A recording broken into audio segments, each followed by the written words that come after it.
그러면 이 과연 빌비올라와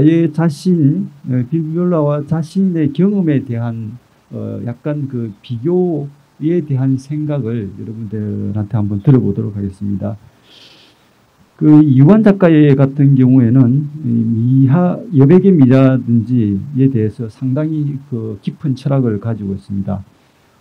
이완 선생이 이야기하는 여백이라 하면 비어있되 비어있지 않고 비어있지 않되 비어있다라는 이야기를 하세요. 그 말은 무슨 말이냐면 예를 들어 다이얼로그에서 나오는 포인트 점 하나 이외의 다른 공간은 여백일지 모르지만 그 여백이 담고 있는 의미는 무한대이고 무한의 가능성을 가지고 있고 무한의 표현을 가지고 있고 무한의 생각을 가지고 있다. 그렇기 때문에 비어있는 게 아니다라는 말씀을 하세요. 그만큼 이제 사물과 공간이 서로 강력한 어떤 에너지의 반항을 일으키는 곳이다라고 이야기를 할 수 있는데, 이러한 이제 이완 선생에 대한 이제 개념과 그리고 빌비올라가 주는 개념은 역시 시간이라고 하겠죠. 이완 선생이 여백에 대해서 공간을 준다면 빌비올라는 시간에 대한 공간을 부여하는 그런 작품의 공통점이자 차이점을 볼 수가 있는데, 여기에서 과연 이런 작품 이완 선생님도 좋습니다. 그 중심은 빌비올라가 되어야 되는데 어쨌든 여기에 대한 본인의 경험이나 아니면은 생각들을 한번 들어보는 시간을 가지도록 하겠습니다. 네. 빌비올라의 시간을 제가 두 가지 관점으로 한번 생각을 해봤는데요. 일단 빌비올라가 자신의 작품 속에서 크게 얘기를 하고 있는 게 삶과 죽음이라고 제가 아까 얘기를 드렸던 것 같은데, 비디오라는 그 기술의 특징을 생각해 보면은 만약에 기계가 수명을 다할 때까지 틀어놓는다면은 무한히도 재생이 될 수 있을 것 같아요. 근데 만약에 이제 비디오를 사용하는 사람이 그 기계를 꺼버린다면 또 그 순간에는 또 꺼질 수도 있겠죠. 또 다시 켜면 다시 켜지고, 그게 약간 삶과 죽음이라는 그 키워드랑 되게 방법이 유사하다고 생각을 했거든요. 빌비올라의 삶과 죽음을 더 생각을 해보니 뭔가 점에서부터 점으로 가는 게 인간의 인생이라고 생각했는데, 죽음이 여기 있고 탄생이 여기 있고 죽음이 여기 있으면 그 사이의 기간이 인간의 삶이잖아요. 근데 그 점이 여러 개가 모이면 선이 되듯이 빌비올라의 이 선은 동그라미를 그리고 있다고 생각을 해요. 그래서 뭐 정말 죽음이 있고 탄생 후에 죽음이 있어서 슬픈 게 아니라 죽음 후에 또 다른 이제 탄생이 나타나니까 뭔가 그렇게 좀 위로를 해주는 거 아닌가라고 생각을 했거든요. 그리고 두 번째로 생각해 본 게 이 느림의 미학인데, 지금 여기 배경을 보시면 제 뒤에 저 낙엽이 되게 예쁘게 지금 천천히 지고 있어요. 근데 지금 우리가 보고 있는 시간은 다 똑같은 우리가 공유하는 시간인데, 만약에 생각을 해보면 하나의 낙엽만 되게 느린 속도로 이상하게 떨어진다고 생각하면 사람들이 저 낙엽 뭐야? 이러면서 다 쳐다볼 것 같거든요. 그게 빌비올라가 보여주고 있는 방법에 약간 인용한 그런 내용이라고 생각하는데, 그 첫 번째 섹션에 들어가셔서 보면은 그 관찰이라는 작업이랑 그 안에 그 놀라움의 오중주라는 작업이 있어요. 근데 저는 이제 그 작업을 정말 미술책에서만 보고 실물로는 처음 봤는데, 관찰 같은 경우에는 뭐 무슨 내용인지는 모르겠지만 사람들이 점점 앞으로 나와서 뭔가 프레임 아래 어딘가를 막 이렇게 이렇게 보면서 되게 슬퍼하는 모습을 가지다가 이렇게 자기의 시간을 가지다가 뒤로 이렇게 돌아가고 계속 돌아가고 그런 모습을 봤는데, 생각해보니까 제가 살아가면서 저렇게 많은 사람들의 슬픈 모습을 본 적이 있었을까라는 생각도 들고, 한 번도 보지 못했던 그런 그 시점이었거든요. 마치 제가 나중에 죽은 내 장례식에 온 사람들이 저렇게 할까라는 생각도 들었고, 그래서 좀 다른 방법으로 좀 그 상황을 생각해 본 것 같고, 그리고 그 안에 있는 놀라움의 오중주라는 작업이 저는 되게 좀 신기했는데 뭔가 다 큰 어른이 저렇게 자신의 감정을 솔직하게 표현하면서 정말 날 것 그대로 보여주면서 정말 마음껏 분출을 하고 있잖아요. 그래서 이것 또한 내가 이렇게 살면서 남의 감정을 되게 그 고속으로 빨리 촬영한 걸 이렇게 쭉 누려놓은 그 영상을 보면서 내가 이렇게 남의 기분을 이렇게 본 적이 있었을까 하면서 좀 다르게 또 한번 생각해보는 그래서 아주 좀 대단한 방법을 가진 작가님이 아닌가라고 또 생각을 했습니다. 감사합니다.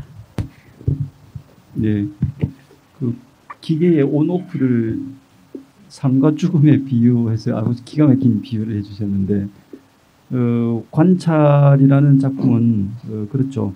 뭔가에 집중해서 슬픈지 아니면은 비통함인지 이런 표현들이 담겨져 있긴 하지만 자세히 보면은 줄지어 서 있는 사람들이 움직이면서 상대에 대한 배려를 하는 이런 이제 아주 순간적인 장면을 포착해서 담아 있는 이런 작품이기도 하죠. 우선 저희가 이렇게 다양한 학과가 모인 이유가 빌비올라가 자신의 작품이 여러 관점에서 봐지길 원해서라고 제가 알고 있는데 그거를 생각을 하다가 이제 제 경험에 비유를 해보니까 저도 평소에 선입견을 가지고 사람을 보지 않고 그리고 여러 사람들이 저를 좋아하기를 바래주는 마음이 이제 빌비올라가 여러 사람이 자기 작품을 좋아해주는 거랑 약간 비슷한 맥락이라고 생각을 했거든요. 그러다 보니까 여러 사람들이 여러 관점에서 빌비올라의 작품을 보고 이해를 하기 위해서는 이제 빌비올라도 여러 관점, 여러 분야에 대해서 공부를 많이 했을 거라고 생각을 해요. 그래서 저도 이제 현실에서는 제 인생을 살 때 다른 사람이 저를 좋아하기만 바라기만 하는 게 아니라 저도 이제 다른 사람, 다른 분야, 다른 관점에 대해서 이해하려고 노력하는 편입니다. 이번 전시가 빌비올라의 전시라기보다는 이우환과 함께 생각을 했기 때문에 빌비올라, 이우환 둘을 생각해 봤을 때 둘이 뭐가 같지라고 생각을 해보면 일단 저의 느낌은 이우환 역시 무거운 돌이나 두꺼운 철판을 사용한다. 그 빌비올라도 비디오라는 것을 사용하는데 제가 볼 때 어떤 예술보다도 비디오가 좀 무서운 것 같거든요. 왜냐하면 비디오란 자체, 매체가는 끊임없이 재생될 수 있고 근데 그 재생 속에서 언제나 이제 반복성 그리고 그래서 이제 제가 예전에 참여했던 그 비디오 아트 전시 중에서도 전 비디오 아트에 대해서 비디오는 언제나 반복과 그리고 실패를 향한 그런 성격이 있는 존재다. 비디오는 끊임없이 무한루프되고 이런 성격들을 해서 이제 이우환도 그런 무거운 철판, 돌 속에서 존재와 시간을 생각했을 때 연관성 있지 않을까라고 생각을 했고 그리고 이제 비디오 작업은 재현하는 게 아니고 재연이라고 생각하거든요. 어떤 것을 이렇게 모사하거나 이런 것이 아니고 끊임없이 재생한다는 거 그게 사실 무거운 철판만큼 무거운 시간의 무게, 삶의 무게라고 저는 생각을 해서 그런 거에서 두 사람이 좀 흡사하지 않았을까라고 잠시 생각을 했고 하나만 더 덧붙이자면 무라는 거를 말씀하셨는데 무라는 것은 없음이 아니고 제가 석사 때는 하이데거로 논문을 썼었거든요.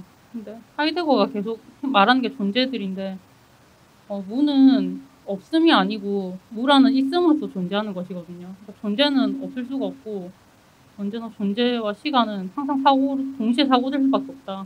그래서 그거를 잘 포착한 작가 두 사람이 이우환과 빌비올라가 아니었을까라고 생각해봤습니다. 저는 질문의 요지에 두 가지 관점으로 한번 생각을 해봤는데요.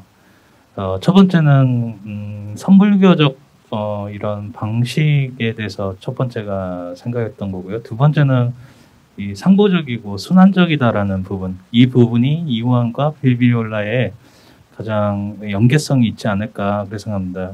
순간을 통해서 이제 존재 본질을 직관하는 방식 이런 것을 이제 줄로 이제 사용을 했는데요. 그러니까 우리가 지금까지 계속 얘기하고 있던 게 어떻게 보면 선불교적인 그 방식이거든요. 그리고 이게 선불교의 수행법이라고 생각하시면 되는데 선불교가 인도에서 들어온 불교를 이제 발전시켜서 명상을 통한 직관을 고도로 이제 발생시키는 수행법이거든요. 근데 이러한 명상적 직관법을 이제 이 영상적으로 아주 잘 풀어냈다고 생각을 하고, 이원 역시도 그런 부분에서 아주 탁월한 능력이 있지 않았나 이렇게 생각을 하고요.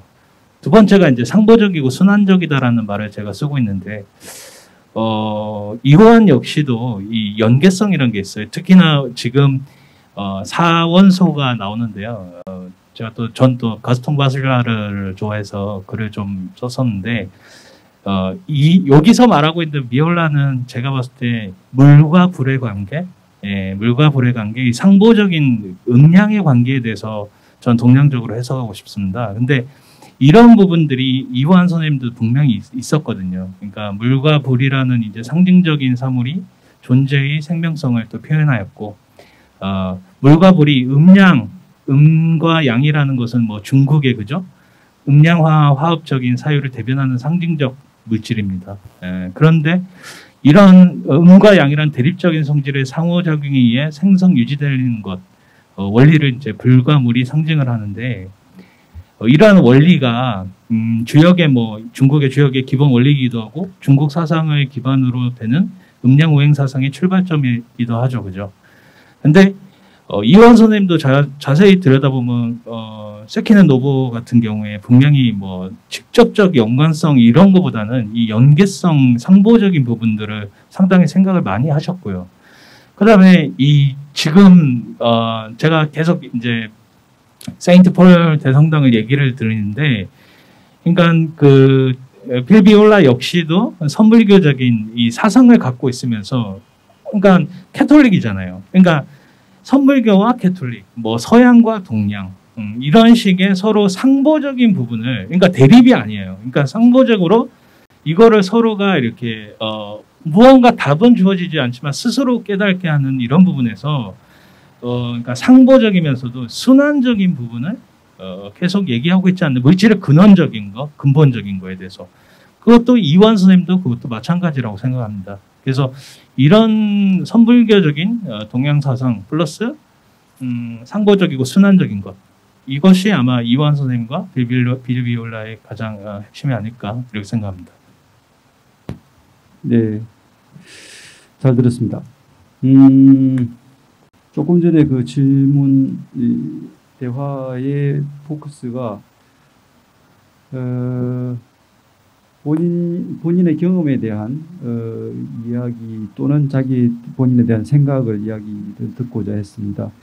여기에 나왔었던 건 이제 삶과 죽음이라는 건 이제 기본적으로 앞에서 다 이야기가 됐었던 것들이고, 그 상관관계 그리고 연관성이라든지 여기에 대한 이제 이야기들이 나왔습니다. 조금 전에 마지막으로 말씀하신 김종원 님이 말씀하셨던 그 음과 양의 이 대립적 관계, 이 대립적 관계는 그 우주의 원리 속에 모든 게 다 공존하죠. 실은 이 공존함으로 해서 이 우주가 성립되고 존재가 한다라고 봐야 될 것 같아요.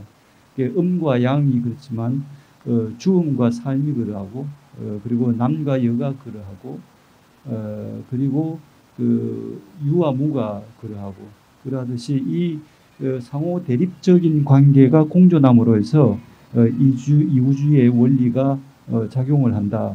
그래서 이 상대적이지만 이 연계성, 관계성은 특히 부정할 수 없는 사실이다라고 생각을 해야 될 것 같습니다.